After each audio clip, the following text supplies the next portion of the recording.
Thanks for watching.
Your Notre Dame live stream will begin soon.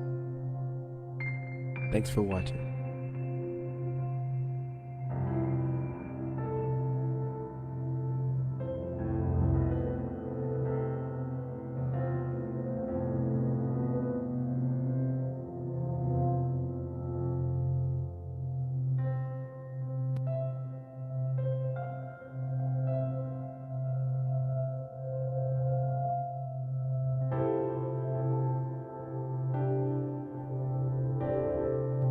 Your Notre Dame live stream will begin soon.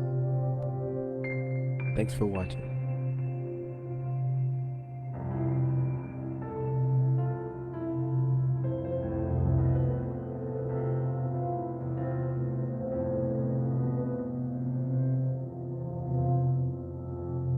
Your Notre Dame live stream will begin soon. Thanks for watching. Your Notre Dame live stream will begin soon. Thanks for watching.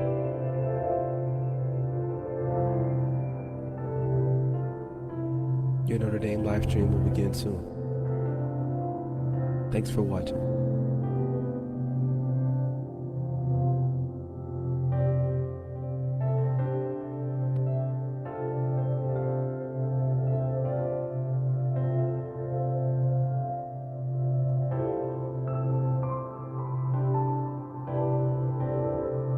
watching. Your Notre Dame live stream will begin soon. Thanks for watching.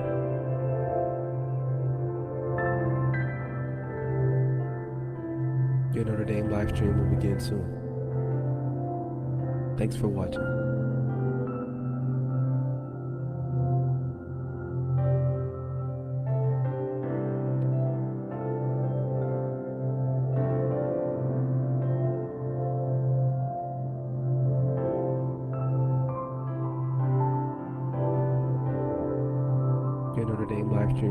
soon. Thanks for watching.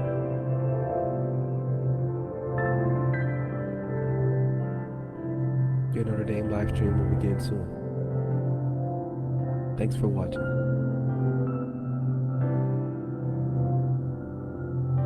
Your Notre Dame live stream will begin soon. Thanks for watching.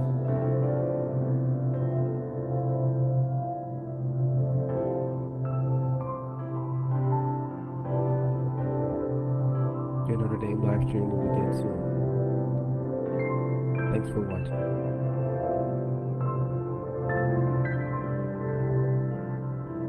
Your Notre Dame live stream will begin soon. Thanks for watching.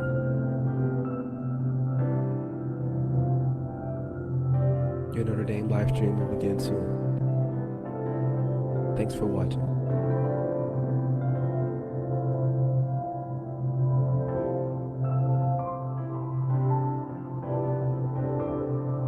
Your Notre Dame live stream will begin soon. Thanks for watching.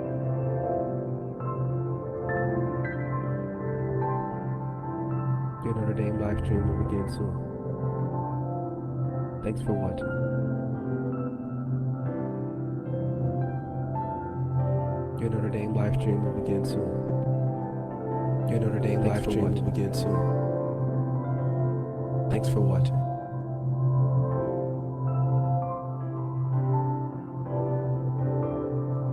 Your Notre Dame live stream will begin soon. Thanks for watching.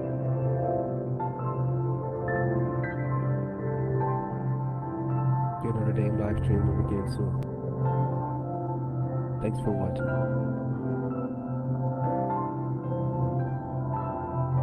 Your Notre Dame live stream will begin soon. Your Notre Dame live stream will begin soon. Thanks for watching.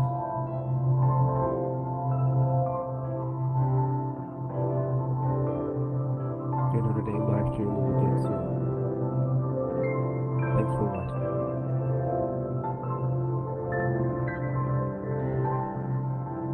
Your Notre Dame live stream will begin soon. Thanks for watching.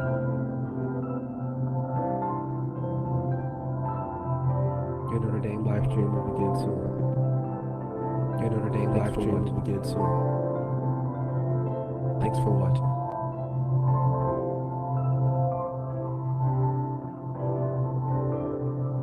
Your Notre Dame live stream will begin soon. Thanks for watching.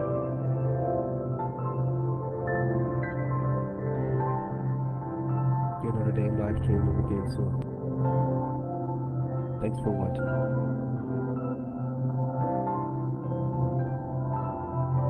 Your Notre Dame live stream will begin soon. Your Notre Dame live stream will begin soon.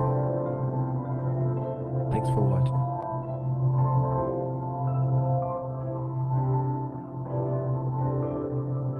Your Notre Dame live stream will begin soon. Thanks for watching.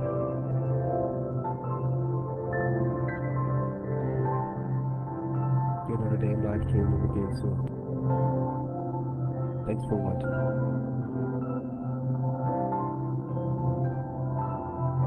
Your Notre Dame live stream will begin soon. Your Notre Dame live stream will begin soon. Thanks for watching.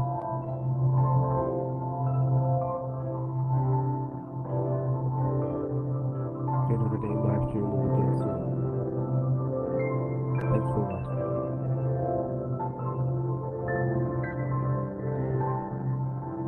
Your Notre Dame live stream will begin soon. Thanks for watching.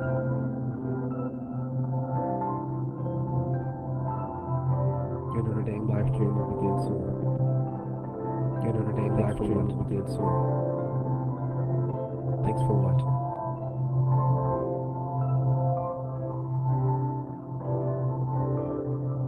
Your Notre Dame live stream will begin soon. Thanks for watching.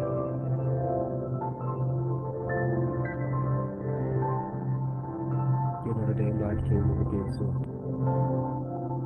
Thanks for watching.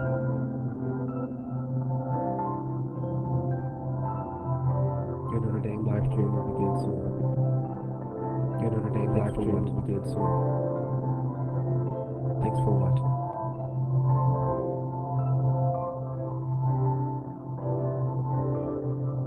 Your Notre Dame live stream will begin soon. Thanks for watching.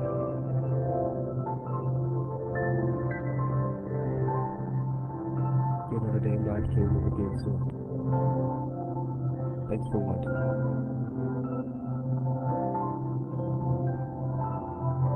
Your Notre Dame live stream will begin soon. Your Notre Dame live stream will begin soon. Thanks for watching.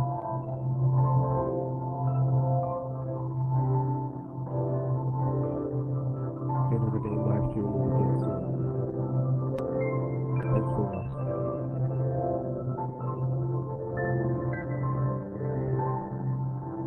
Your Notre Dame live stream will begin soon. Thanks for watching.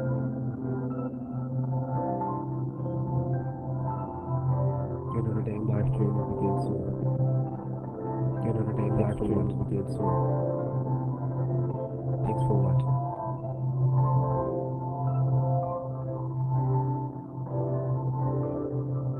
Your Notre Dame live stream will begin soon.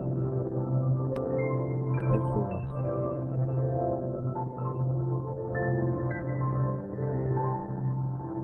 Your Notre Dame live stream will begin soon. Thanks for watching.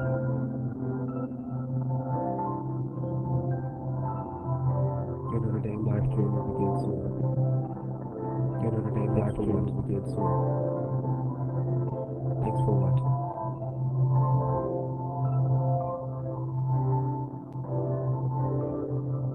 Your Notre Dame live stream will begin soon. Thanks for watching.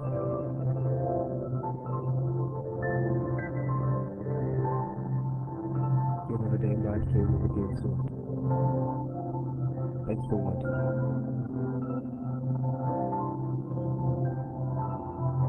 Your Notre Dame live stream will begin soon. Your Notre Dame live stream will begin soon. Thanks for watching.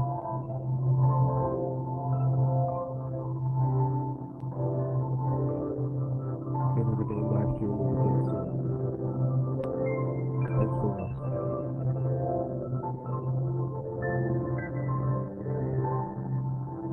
Your Notre Dame live stream will begin soon. Thanks for watching.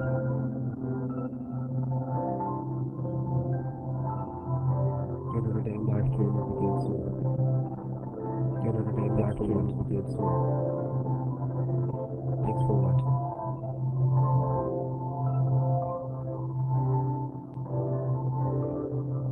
Your Notre Dame live stream will begin soon.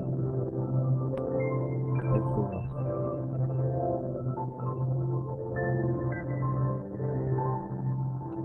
Your Notre Dame live stream will begin soon. Thanks for watching.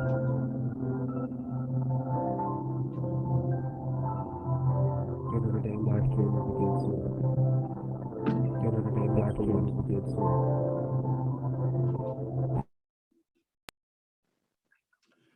And we welcome you to the University of Notre Dame. Welcome to Notre Dame's Senior Alumni 2021 Notre Dame Football Kickoff Preview. Hi, everyone. I'm Pat Scanlon. Well, we're coming to you live from the Notre Dame studios in Notre Dame Stadium, and there really is a lot of excitement in the air. The students are back, the campus is alive, and we're going to talk Fighting Irish football for the next hour. And that's really a great thing to do, because right now it's about the games, the players, the coaches, not pandemics, not protocols, at least for now. And bring on Florida State, just 12 days away. Joined in studio by a gentleman who's no stranger to Notre Dame fans and national figure, Mike Golic. Mike, it's great to have you here, an analyst. We've seen you on radio, TV. You're doing football this fall as well. Notre Dame class of '85, Irish standout and an NFL standout. Thanks for taking part. Oh, my pleasure. Great to talk Notre Dame football. There's nothing wrong with that, and I get to do it from these studios that were not even a thought when we were here. That's for sure. So this is fantastic. So and you said it right. I mean, to be able to not have the protocols, fingers crossed, for now. And it's seemingly going to normal, even though I know with the Delta variant, it has some issues out there. But at this point, it looks like we'll have full stadiums, give or take, and get ready to go. Absolutely. All excited about that. In a few minutes, we'll be joined by Eric Hansen, the Notre Dame insider from the South Bend Tribune. And a little later on, Irish Sports Daily's Jamie Uyeyama, and we'll be taking your questions as well. But right now, Brian Kelly, 12th season, 102 up, 39 down, September 5th, 12 days away for his 12th season in Florida State. And we had kind of a Florida State day today, 90 degrees, humid. So I'm sure he feels like a football coach again.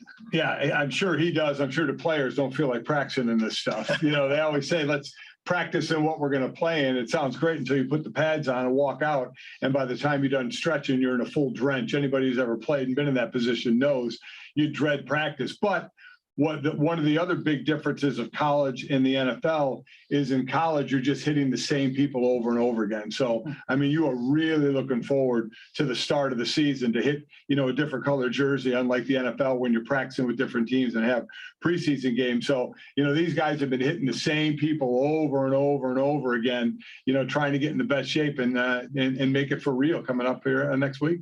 A lot of changes since last year. New man at quarterback, new defensive coordinator. lot to talk about. Let's talk a little bit about maybe the offensive side of the ball, Mike, to start with. Tommy Rees, offensive coordinator, and he's got some weapons. Well, he does have some weapons, but he also has to deal with a new quarterback. Ian Book, who's been here for 33, 34 years. At least it seems that way. I mean, it's unbelievable how, and now down in New Orleans, hopefully things go well for him down there. But that's one of the big differences you have to look at is Tommy and Ian got themselves in a great groove. I mean, this was kind of an unspoken language of knowing the offense and really kind of being in each other's head a little bit to run the offense. Ian kind of that coach on the field to project to the rest of the players out there. Now Tommy's got to coach a brand new guy, even though Jack Cohn has some experience, obviously, at Wisconsin, still not in this system. And that's one of the biggest differences this year for all of college football is that transfer portal. You are seeing just multiple or double-digit numbers of transfers going to different teams. And that's part of the recruiting now. You can't just recruit high school seniors. You have to recruit these, whether it's a younger transfer or an older one like Jack to come in and fill the void there, something a lot of teams haven't done, but now they have to do. So Jack has to learn a new system. And we've always talked about that, learning a new system. There's not many new formations out there, but how you call them. It is like learning a new language. He's got to learn a new language. He's got to do it in front of an offensive line that has massive changes. He's got to throw to wide receivers who in this 2018 class of wide receivers is now really getting their chance to shine. You got a stud young tight end and you got a deep backfield. So that can help Jack out, a nice safety valve in a tight end. And certainly, Notre Dame is known for running the ball, but let's see how well those five up front can mesh. Notre Dame with 3 preseason All-Americans named just yesterday. Kyron Williams, of course, in the middle. Jared Peterson at center. Stabilizing factor in an offensive line at this point. And, of course, Kyle Hamilton at safety. But on the offensive side, like you mentioned, it's, tight end, Michael Mayer, elite player. But the thing now, you played defensive line. Would you lick your chops if you knew that a freshman left tackle was starting a la Blake Fisher? Well, I mean, most likely you would, yes. I mean, you do get some freshmen that can step in and they're man amongst boys and they can step in and get the job done. And we'll just have to, we don't know. You go through practice. I know he's missed a little time as well, but you go through practice, but it really doesn't, you really can't tell anything until you get going, until that defense is live on the other side of you, till they're trying to confuse you. And that's the biggest thing. That's one of the biggest changes that has gone on is defenses are much more sophisticated. Defenses will disguise so much more. So it's not a lot of times about sending more guys than the offense has to block. It's about confusing the blockers up front so they don't get one of the men that are coming. So they can still be bringing 4, maybe 5, where you'd have enough to block them. But if you get confused in who's coming, then you can miss somebody. And that's what you're hoping to do with a line that's replacing 4 and certainly a true on the left. And what will be interesting is a rotation at left tackle. Until somebody really grabs that spot and solidifies it, there's going to be some youth out there, and there's going to be probably a couple of people out there. I doubt a true is going to walk out there and play 80 plays. If he does, then he's probably doing a hell of a job. So let's see if there's a rotation system out there. Brian Kelly talked about Fisher as being an elite player. The footwork, the strength, he said he could be one of the best ever. Let's see how it goes. We've also got Cade Madden on the offensive line from Marshall, second-team All-American, graduate transfer. He may help stabilize that offensive line a bit. A little fire plug in the middle, right? And again, here's one of those transfer guys who is a player. It's not like an inexperienced guy. So it is somebody that can solidify quickly, on that offensive line because he has the experience. And now you have an experienced guy, to help along those lines, and anybody that can give the left tackle as much help as they can, left guard, center, however the call's being made, to let the left tackle at least know what's going on and know where he has to block, again, because the defense is going to try and disguise a whole lot. But that's what I'm talking about. You know, you get between a lineman who's played a ton at another school, a quarterback who's played a ton at another school. So they come in with the experience. It's just how quick do you pick up the system for a quarterback, and how quick as an offensive lineman do you mesh with the other four guys? Speaking of systems, new defensive coordinator. Yeah. Marcus Freeman from Cincinnati wants to play fast, wants to play aggressive, wants to take the thinking process out of the defensive mindset. You are a defensive guy. What happens now? How do you change the system, the schemes, and get everybody right out of the box? You're going to have every player licking their chops because they get to attack. I mean, when I was in the NFL and I went to play in Philadelphia, and Buddy Ryan was the head coach and the D coordinator, you knew what you were going to be doing. You knew you were going to attack. He was saying, he's got athletes, I'm going to just attack.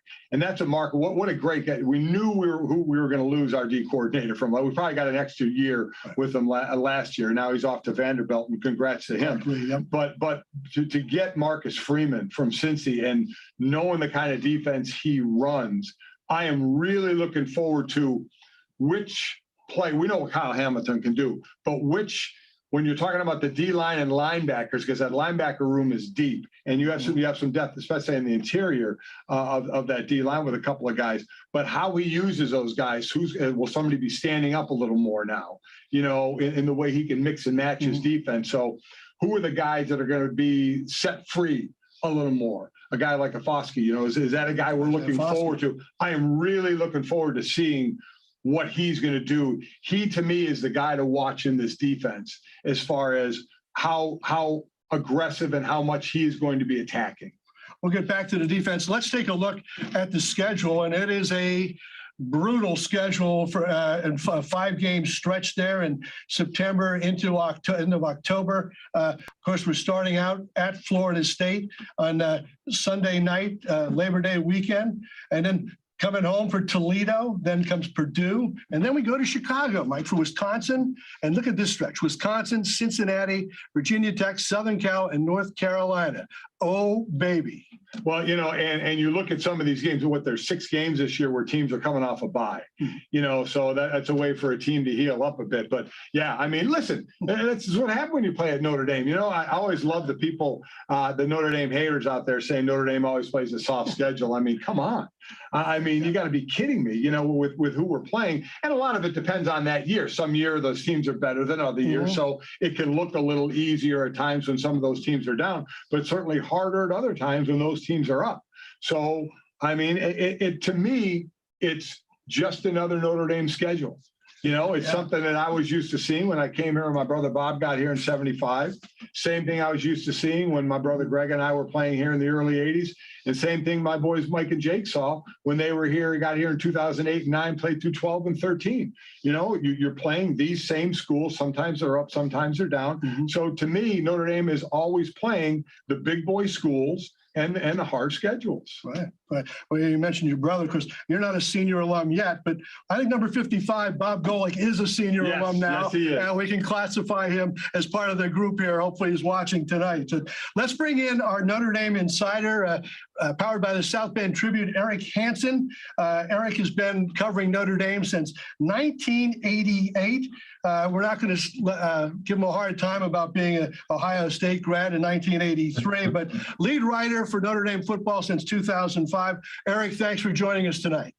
Thanks for having me on, and thanks for cutting me a break on the Ohio State lineage. So, you know, we talked a little bit about the offensive line. You were watching the offensive line, you told me, the last time that the media was allowed in. Tell us a little bit about what you saw in the trenches and what your impressions are. Well, you know, when you watch Notre Dame's defensive front against the offensive line, the defensive front wins most of those battles right now. They're just better. Their defensive line is their best position group on this team.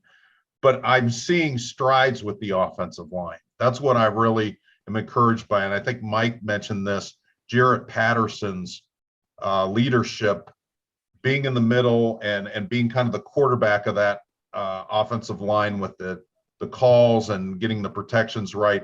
I think that's why we're seeing kind of an accelerated growth curve with these guys. I do like Blake Fisher at left tackle.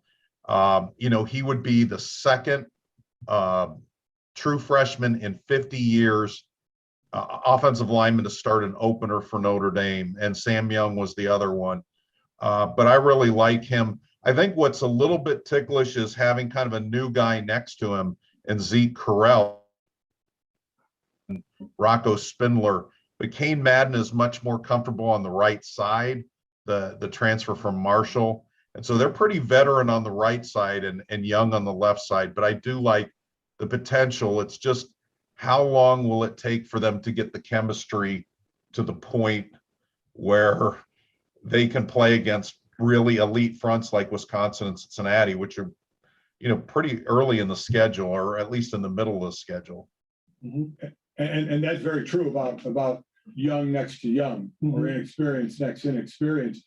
You know who else knows that? The defense. When the game planning. So they're gonna. What you try and do is you obviously want to beat somebody physically, but if you can get their head to spin a little bit, you can get smoke to come out of their ears a little bit, and get them to think for a split second, you're going to win.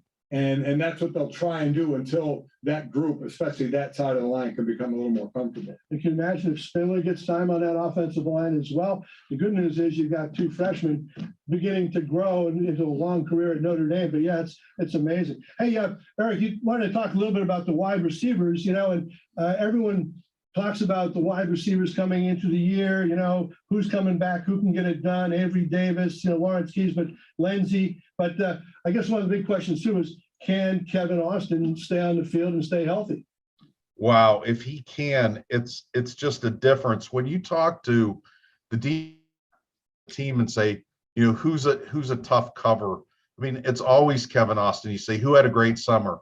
Kevin Austin. And I think he's one of the top 5 players on the roster, but he has 6 career catches. And so, he has to stay healthy.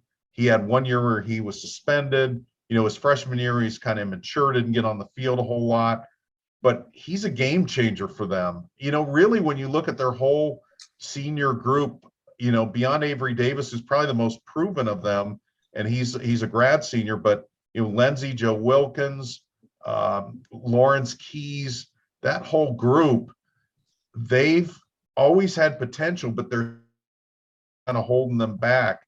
If they can all kind of emerge together, they're going to have something at wide receiver. I mean, they're definitely going to be faster and more athletic than they were last year at that position. Oh, we have a chance. Let's bring in Jamie Uyeyama from Irish Sports Daily while we have a chance. Jamie is a recruiting specialist for Irish Sports Daily, but also gets into some game prep and some analysis, et cetera. And Jamie, thanks for joining us. We appreciate it. We're talking about young players, and certainly we've seen some great recruiting last year and the class that's ahead of us as well. But how do you think the recruiting last year is going to impact filling in those gaps that Brian Kelly has to deal with in 2021? Well, I think on defense, how they've recruited and developed, especially under Clark Lee, that they don't have to fill that many gaps, frankly. The front seven, it's probably the deepest that I've seen in the last 6 years. They just have so many good bodies, guys that could normally be elevated like a level up. A lot of the second team guys would have been starters on previous other teams.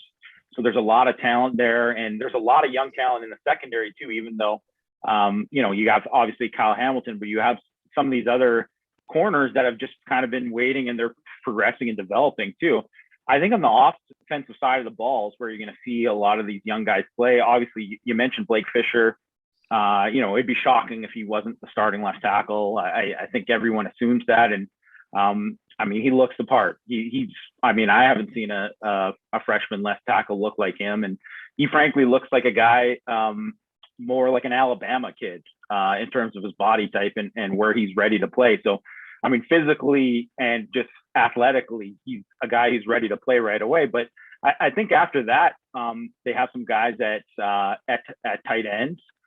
Mitchell Evans is someone that could play this year. Obviously, they're deep there, so I don't think they need him, but I think he's someone that could play this year. Was a guy who was a high school quarterback in Ohio, probably a little bit underrated, a little bit under the radar. but he's just such a great athlete, and he's adapting to the position so well. He enrolled early in the spring. And then a receiver, Lorenzo Styles Jr., I know in the last open practice that Notre Dame had on Thursday, I mean, he was dominant. He had easily probably the best practice we've seen from him. He was also in the spring and looked like a guy that he could help right away. And then you throw in Deion Colsey, who was, the bigger bodied receiver, and you don't see those obvious opportunities for these guys because, like Mike said, they have that 2018 class, and a lot of those guys, their time right now. But you look at where Styles and Colsey, if there's an injury or if there's something that pops up, those guys can help right away, I believe. And then I think, and then the other thing is in the backfield, Logan Diggs is the guy that has really impressed all fall camp and really kind of shown up and looks like a guy that he could play. I mean, the only issue is that they got three really good backs in front of them. Notre Dame's backfield is loaded. So, I mean, it's tough to see him getting lots of opportunities, but you never know, right? The season's long. Obviously, guys get nicked up. They've had seasons before where guys had to miss games and, they want to kind of manage the load too. But he's a guy that I wouldn't be surprised at all if he's playing and contributing this year. Mike, let's talk some defense. Well, I know you mentioned the depth up front and the linebackers and the D line that we're talking about. Talk a little defense for all those bodies that we've got available. Well, I mean, that's been going to be a huge key because as we were just talking about, I think what's so key now is recruiting. How well is the next, I mean, you want to talk about next man up. I mean, you're seeing on the old line, but that's also where the portal comes into play, how they get a quarterback and a right guard to be experienced. But you look, as we all keep saying, 2018 wide receiver class, chance to shine. Well, let's see. Recruiting, how do they do? The young offensive line, you got a chance to play. Recruiting, how are they going to do? Any youth on the defensive side of the ball, how are they going to do? But they are loaded up front. That's why, again, I am so excited to watch how this line and linebacker play with how Marcus Freeman is going to mix this thing up and attack. And I think with his scheme, you're going to see guys running free more than we've seen in the past. And I think that's going to be huge. Obviously, that forces an offense out of what they want to do when you have a guy busting through the line. But I think, just as I talked about on a young offensive line, you try and confuse them. I think with Marcus's defense, not only the attacking style, but the ability to confuse an offense as well. You could see some big plays behind the line of scrimmage. Plus that D line we have. I mean, my gosh. I mean, these guys play on the other side of the line. Right. I mean, it's not a read and react, kind of catch, two gap thing, or even if you're in a one technique or a three technique, you're not just catching, you're attacking. So these guys are got great hand play and they're playing on the other side of the line. Now you're playing 1 yard deep and now you're making that back run east and west. That's going to be a win when you got speed on the outside. And it helps the DBs too, because that pressure on the quarterback is going to help them and their coverage. They don't have to cover, hopefully, as long as they have in certain situations. Hey, Eric Hansen, so tell me a little bit about what you've been seeing from the corners. I know you want to talk a little bit about them and what you've seen in some of the practices. Yeah, I think going into spring, that was kind of the kind of bite your lip position group because there was not a lot of experience. And then there was also Marcus Freeman's philosophy of really wanting to play aggressive with the corners, play a lot of press coverage, play a lot of man. Clark Lee would have probably covered them up a little bit more and tried to camouflage them a little bit. They're coming out and being very, very aggressive. I think the thing that I like about the corner group is you're starting to see that, and not just from the first three. Although I would say this, I feel comfortable with the first three, which is Cam Hart, Clarence Lewis, and Tariq Bracy. I think you want them to play most of the snaps right now, but they're able to get in the receiver's face, press them, and I think they have a pretty athletic group there. And we said we'd take a few questions. Here's one from Mike, class of 78 from the Notre Dame Club of the Jersey Shore. He wants to know how tight end Kevin Ballman is doing in his second year and what type of role can he play? Who do you want to take that, me? Whoever wants to take it, jump right in. I'll go ahead and take that since Brian Kelly was talking about Kevin the other day, and Kevin's been impressed. Caught a lot of balls in traffic in the red zone. Brian Kelly said last year he was kind of a bull in the china shop, and that he really had to get better in terms of, refining his route running and refining what he was doing. And he's a talented guy. I think, Jamie alluded to this in terms of some of the younger guys. Even I think they have 5 tight ends they can put on the field. Obviously, Michael Mayer is a star, but those other 4, they're going to be able to do something with multiple tight end sets when they want to do it. And Kevin's going to be part of that. Mike, I'll ask you and Jamie this one. This comes from another Mike. Given the top talent continuing to go to schools like Alabama and Clemson, recognition as an NFL prospect, et cetera, do you believe the college football playoff and now the name, image, license situation will help change the way schools recruit? And also, if the football power dynamic can change because of those situations? Well, I mean, you heard, and I love how some people said with Nick Saban, he did it kind of, secretly, talking about Bryce Young, their quarterback, making $1 million before, even stepping on the field. He didn't do it secretly. He did it loud and proud. I mean, what a great way to talk about recruiting. Listen, come to Alabama, not like they have a tough time getting 5 stars anyway, right? And you can make a ton of money legally before you even step on the field. So I think what it's going to come down to with NIL, name, image, and likeness, is how quickly you can buy in. Does the school get a third-party group to help out with this? How quick is the transition? Because it was a wild west, and I'm glad it happened in the summertime, where it was basically ask for forgiveness, not permission. I'm going to sign a deal. I'm going to get some money, because there really aren't any rules right now, and I'm glad it happened in the summer. So I'm not sure if it will. Let's all be honest. What is this really doing? It's taking the under table of money and it's putting it on top of the table. Right. That's what it's doing right now. And it's giving more people an opportunity to do it, like groups like the O-line, at Notre Dame with Mission Barbecue, and others around the country doing that as well. So I don't know if it will help recruiting, because I think the talent we're talking about are all going to the top schools anyway. And I think the top schools hopefully are all buying into what's going on right now, and that stuff is going to be readily available for the recruits. Jamie, what have you heard as far as NIL and as you look in the recruiting picture in the crystal ball?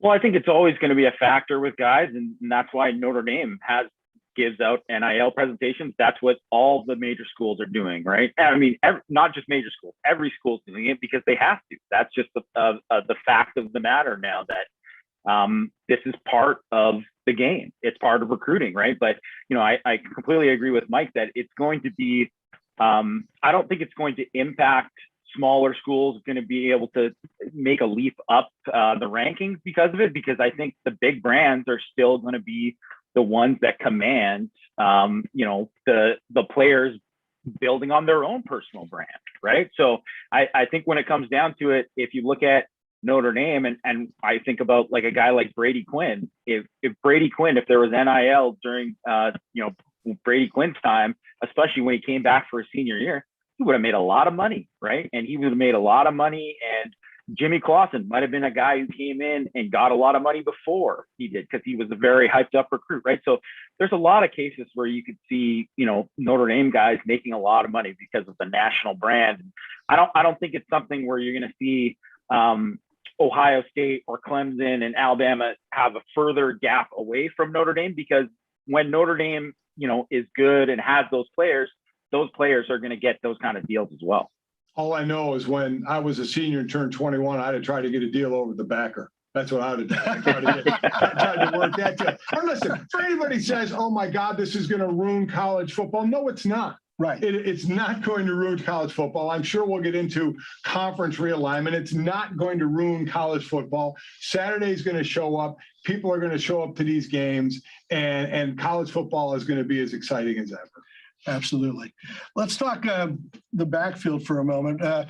Talking about the NIL, and Kyron Williams was one of the kids who wanted. He said, "I want a scooter deal because I'm tired of walking around campus." But Chris Tyree, Kyron Williams, Sibo Flemister, just to start in the backfield, gives Tommy Rees a lot of options in the run game. Well, I mean, this is what you do when you may be not sure about a position like an O-line with again, a transfer coming in and with youth on that line and replacing 4 players. And your receivers, you're still going to wait to see. You think we kind of know who may be the guy, who not, but they still have to show it. But you got a tight end and you got backs. So Tommy knows what he's doing. Tommy understands where the bread can be buttered, where he knows he can make a play with the tight ends, and he knows he can make a play with these backs, whether running the ball or catching it out of the backfield. Use them to your strength. They can help while everybody else is getting caught up, to speed if they need that. So it is all about using your strength, and it's about rolling these guys through because they are absolutely loaded, at the running back position. So I'm looking forward to seeing these guys, and you got enough of them where you can work them. You can really, really work them. Eric, tell me a little bit about Jack Cohn and how he's fared in practice. We've heard a lot about his ability to be very consistent, maybe to extend the field a little bit, throw the deep ball a little bit more maybe than Ian Book did. What have you guys seen in regard to our new starting quarterback, Jack Cohn? Well, Brian Kelly said that Jack won the job largely on consistency, and you can see that in his practice. I think we're still gonna see a better version of Jack, let's say in September and October, than we're seeing now, as he again kind of takes the reins, takes the leadership, gets more comfortable in the offense, gets more comfortable with all the personnel. But you referenced the deep ball, and I get asked about that a lot. I don't know that he's better at it than Ian Book, but he's more willing than Ian Book. You see him, flinging it down the field in practice. And I would assume he's going to do that in games, and he has the receivers to do it. I think there were times that Ian just didn't feel like that was a great read or a great play to throw it down the field. But, Jack Cohn, I think certainly is a quarterback with a high floor, and we're going to find out how high his ceiling is this season. Right. And behind him, Drew Pine, of course, an experienced quarterback coming back, and then the freshman Tyler Buckner, who has raised a lot of attention off his play in the spring game and what he's done here in the fall as there's 3 quarterbacks in the mix at this point. I think Tyler Buckner is one of the most intriguing players on the roster for the present and the future. He's a guy that I think they would consider having a niche package for, maybe in the red zone. I don't think Brian Kelly's committed to that, but they did that with Ian Book at the beginning of 2018 before he became the starter. I also think he's the most talented quarterback on the roster. I think he's got the strongest arm, he's the best runner, he's the best athlete, and he's also way the least experienced. So it's going to be interesting to see what kind of reps he gets in practice as they try to develop him, because Drew Pine or Tyler Buckner are likely going to be your 2022 starter opening up in Columbus, Ohio. You had to get Columbus in again. Yeah, Mike, he did. Yeah. Okay. Yeah. All right. Mike, what do you think? There's the quarter emphasis on the quarterback. Is there always too much emphasis on the starter and who's behind him? And that's the position. I mean, without question, there's too much. They get too much praise, they get too much criticism. That's how it works. But you know what? Every quarterback knows that, so we could sit there and say it. But I think for Jack, what's going to help him being in a new system is who is he going to get that connection with? And until he gets that connection, Michael Mayer had 42 catches last year. Now, it all depends on how teams are going to play him. Are they going to bracket him? Are they going to have somebody over the top on him? Are they just going to try and man him at times? All depends on the defense. But here's a guy that can get 60 to 70 catches. And a tight end is a great security blanket for a quarterback, and also a back out of the backfield. A check down, just say, take it safe, get it to the running back, get him in space, and he can really help you along until you find that, because it's hard in these practices, X amount of practices anymore that you get. Again, you're playing against the same defense all the time, not really any different looks. Who are you going to get that rapport with? That's something you're really kind of not going to find out until the games go. But I'll tell you what, you throw it to that tight end and those backs, you can count on those guys right now to, if nothing else, to keep the chains moving. It's the most horrid thing for a defense on 3rd and 6, and the offense gains 6.5, and they can move the chains and they keep going, and that's what, and I know they talk about Jack and they say, oh, he's a good manages the offense. That's like a swear word, to quarterbacks anymore, just to manage the offense. We'll see him make some plays down the field as well, but it is going to take a little bit of time till you find out who he really starts to get that rapport with. Jamie, what do you think of the from a recruiting standpoint with Jack, with the quarterbacks, et cetera, and then surprise players that you might have your eye on the offense, and who's looked good to you in practice, and who are you keeping an eye on throughout this upcoming fall?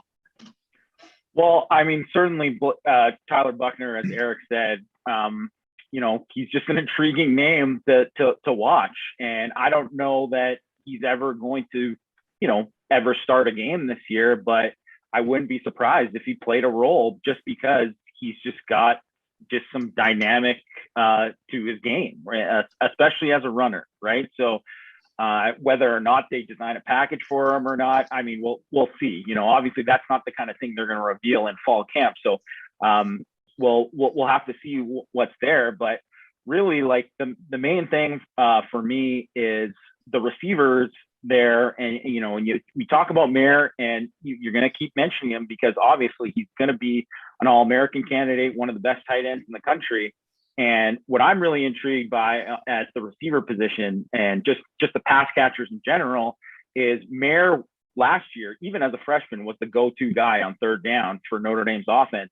And I think obviously he's going to be that again, but can they find another guy, and especially that because last year, Javon McKinley ended up being a big play guy and developed into that. But I wouldn't say he was the guy that Ian Book looked to on a 3rd down to move the sticks. So can Kevin Austin be that guy? And I think he has the ability to be that. And I think if you have that and you have a Mayer there and then possibly a Kyron Williams, because I think Kyron Williams can be used as a receiver in a lot of different ways. And I think the backfield in general, him and Chris Tyree can both be used as receivers. You can line up those guys in the slot. But, what it comes down to is Notre Dame needs to be more explosive as well. They're obviously, the offensive line is a lot different this year. They're probably not going to play as heavy with as much, 2 tight end, 3 tight end sets. So they're going to play a lot more 11 with 3 wide receivers. And I think what it comes down to is they need to have more explosive plays, and whether that's deep down the field and Cone, targeting players there, or guys making plays after the catch. And that's where, your Braden Lenzy's, your Lawrence Keys, your Avery Davis's, Lorenzo Styles, who I mentioned as a freshman is the guy that I think could make an impact too. Those guys are going to have to make plays, and it doesn't have to be the same guy every week. But if they have enough guys that are contributing and adding those explosives, I think that adds a new dimension to the offense. So that's something I think that can make the offense better than it was last year, even with the changes on offensive line, if they're able to get enough playmakers out of the receiving group. So I wonder from both of you guys and whoever wants to take it, from the recruiting standpoint, whenever we mention, say, recruiting, it's always, high school kids coming to college. But now it's the transfer portal. How involved, I'm getting ready to call games for other teams, and I'm seeing 4, 5, 6 transfer players that are starting for other teams, in Power 5 conferences. Here you see, obviously, the kid on the O-line, Madden and Cone, is older guys as transfer guys coming in. How much do you see Notre Dame continuing to do that? Bringing in those 5th-year guys, 4th-year guys that they can just plug in and play right away. I could see them doing that, and I think this year is a little bit unique because of Ian was so experienced, and they wanted to have another experienced guy to compete there at quarterback, and then they lost so many guys on the offensive line, so they wanted to have another guy to compete there. So I get that, and I think you'll see that. You'll see the Ben Skoronix, right? You'll see the Nick McLeod. You'll see that from Notre Dame, and I think they'll sprinkle in there. But I don't see them going to, getting some of these guys who are in their second or third year, like a lot of these schools, like Florida State this year, and obviously they're in a little bit of a rebuilding mode. They took 10 transfers this year. It's, and I think they're going to have close to a dozen starters, guys who didn't start out at Florida State. So, some of those guys are from this current transfer year, and the other guys are other transfers from before. That's a lot of guys that you didn't really like build up within your program. And I think, that's what they're doing because they need those quick fixes. And you're going to see that from, I think, a lot of schools, in the future that kind of need that. It's the new JUCO route that some of these, right. But I just don't see that happening for Notre Dame, especially with the way that even though they're going to lose kids in the transfer portal, it's bound to happen, right? That's bound to happen. But I think they've done such a good job of building up the culture within the program, the level of accountability within the program, of developing the guys. You see the progress year after year of guys just getting better. And guys want to be a part of winning. And as long as you're winning like this, I think you're going to continue to see Notre Dame be, even though they want to recruit better than they have, there's still going to be a development program, and that's still what they're going to be about. So I don't see them dipping into it. Maybe Eric sees it differently. I think just little bits here and there, like you'll see with those two guys this year, with the couple guys last year. But I don't see that being ever a thing where they're going to get a half dozen guys. I don't see that ever happening. I'll add to what Jamie said. I thought Jamie had a great answer there. And what I'll add is, Notre Dame is recruiting at a higher level too. They're getting more players that are, able to come in early and contribute. You look at the 22 class and the start of the 23 class, and, their recruiting is upgrading. The other thing that would be difficult for Notre Dame is they can't really take advantage too much of undergrad transfers. It's different rules. For a grad transfer, they have their degree, they can get into Notre Dame. It's very easy. With the undergrads, it's a real puzzle to get the credits to fit. And I know that that's happened with some of their other sports, men's and women's basketball, where it's a little bit of a puzzle, and there's some people they can't take. So I would agree with Jamie on all the other points.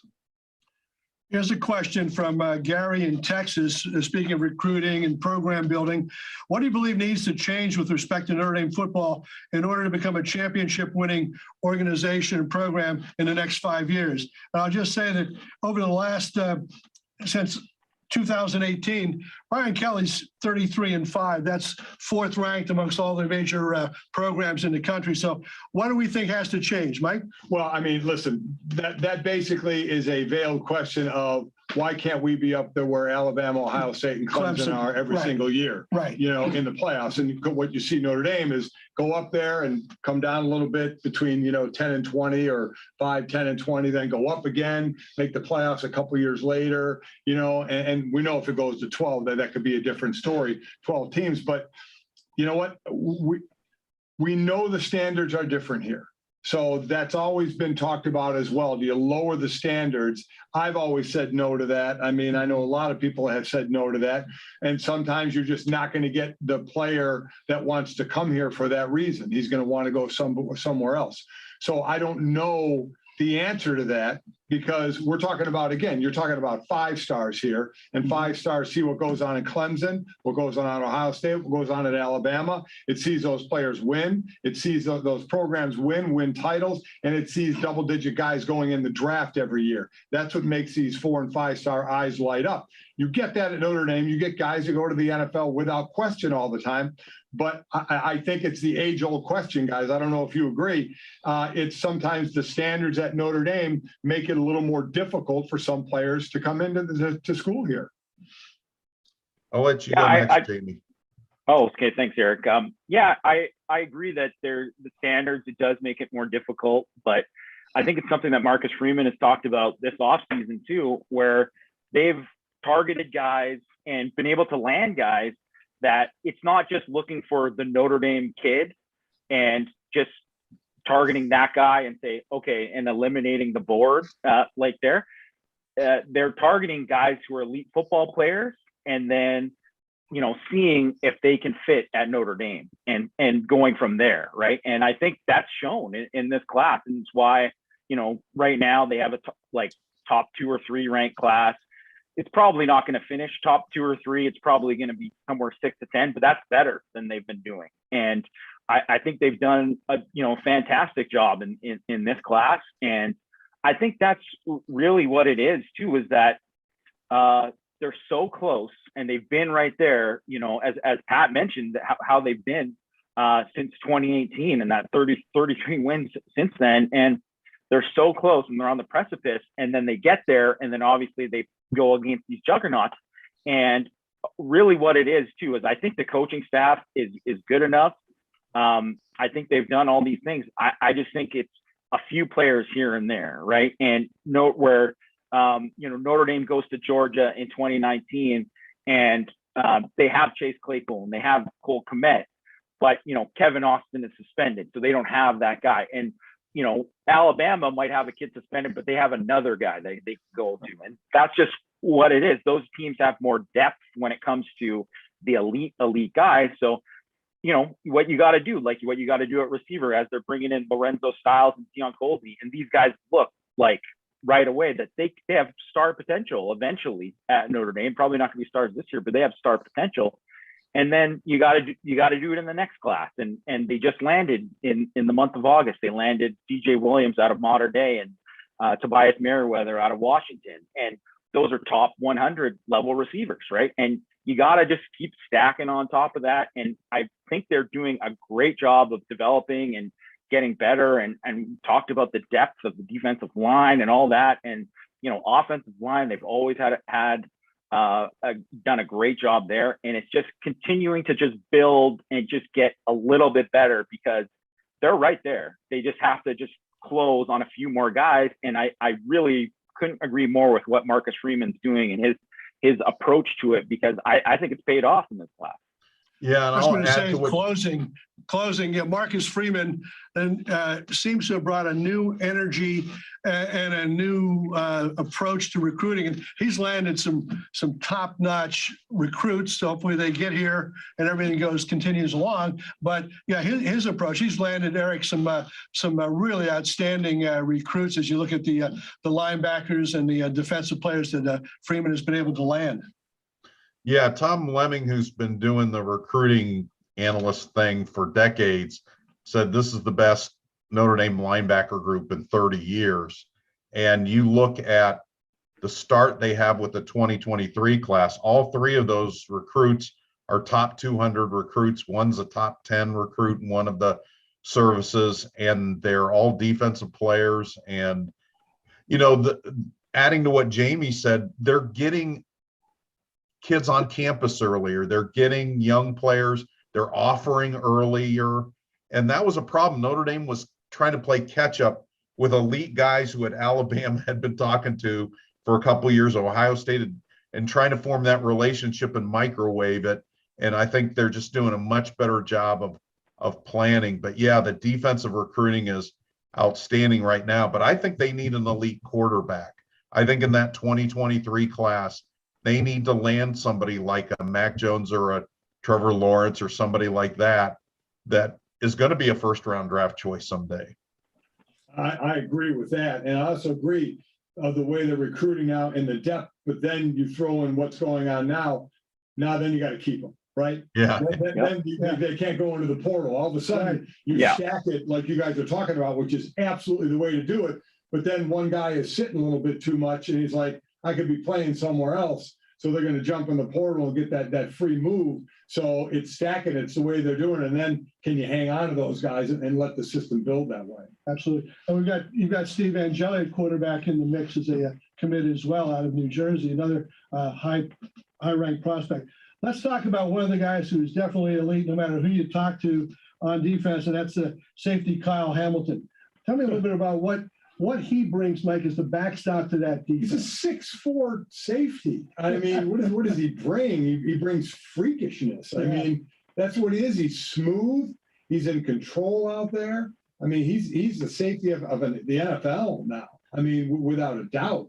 with what he can bring. Now he's got to stay healthy. I know he's gotten tweaked a bit in the past, but I mean, he basically can do everything, and he's very smooth doing it.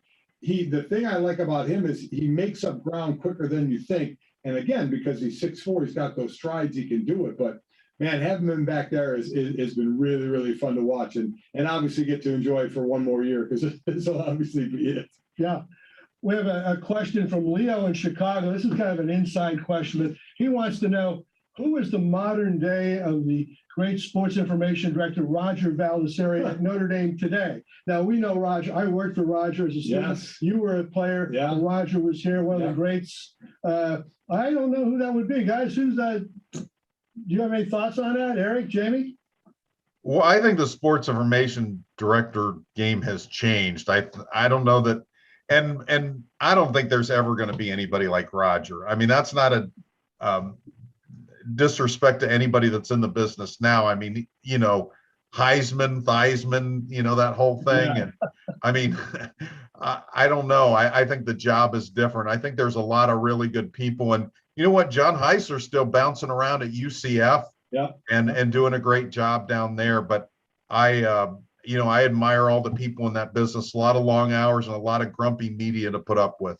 I think their job descriptions have changed over the years. There's no doubt about that. Definitely. And I know Fighting Irish Media has a Roger Baldessari scholarship or spot that they're working with as well. So that's great for ROV and his legacy here at Notre Dame. Hey guys, all right, let's go back one more time to the schedule, but we're running out of time here. But let's take a look at how things are going to line up for the Fighting Irish. Of course, we're starting at Florida State on Labor Day Sunday the 5th at 7:30 national television. Great excuse to do something on Labor Day weekend. And then we come home for Toledo, first home game, hopefully full stands. That's what we're all planning on, full parking lots, etc. So how do you feel what do we need to do to get off on the right foot? Well, I think they're going to get off on the right foot. I mean, as we've been talking about, Florida State they're going through it right now. They are absolutely going through it from what they were to what they are now. So, I mean, listen, Notre Dame should be able to take care of business out there, and I would expect the same thing in the next couple of games as well. And it would be very nice to manhandle Purdue with the new color guy, Drew Brees, calling from the booth there. The old Boilermaker there, take care of it. And then you get, Wisconsin, Cincinnati. I mean, Wisconsin, that game obviously was supposed to be last year or, in Green Bay. Unfortunately, no fans could go to any of those games. Now it's going to be in Chicago. But Cincinnati's really building their program. Fickle's doing a great job down there. So that's a 1-2 punch there. I think we got out of the gate 3-0 for sure. But then let's see what those two games bring back to back. Guys, final comments. Jamie, what do you think on the schedule? Yeah, I agree with Mike about those first three games. I think you don't want to just glaze over those games, but I think, Wisconsin, that is going to be the first real test, right? And I think they bring a ton back from last year. They have and they're a great developmental program too, right? When they have guys that they've had and they've got a lot of guys who are fourth and fifth year players, that's when they're at their best, right? And they're going to be a physical team. They're one of the teams, one of the few teams that I think will probably match Notre Dame's physicality.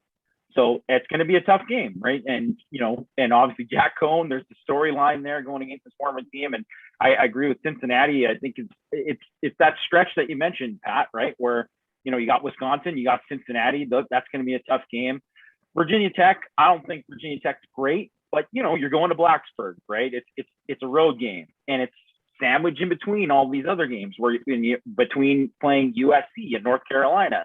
And USC and North Carolina, to me, have the offensive talent that's probably going to be the toughest that Notre Dame's going to face there. So I think the season's really going to be determined how they handle that 5-game stretch, right? And they're going to have a open week there in between before USC. But, can they stay healthy? I think they have good depth on the team, but can they stay healthy at the right spot? And I think a lot of those games are going to be 1-score games. And how's Notre Dame going to handle it? And how's Jack Cohn going to handle it? Because Ian Book, that was one thing about him. He was a winner in those one-score games, and now we got to find out what's the deal with Jack Cohn and a lot of the offensive pieces, and if they can come through when they're needed. Eric, how about final comment from you?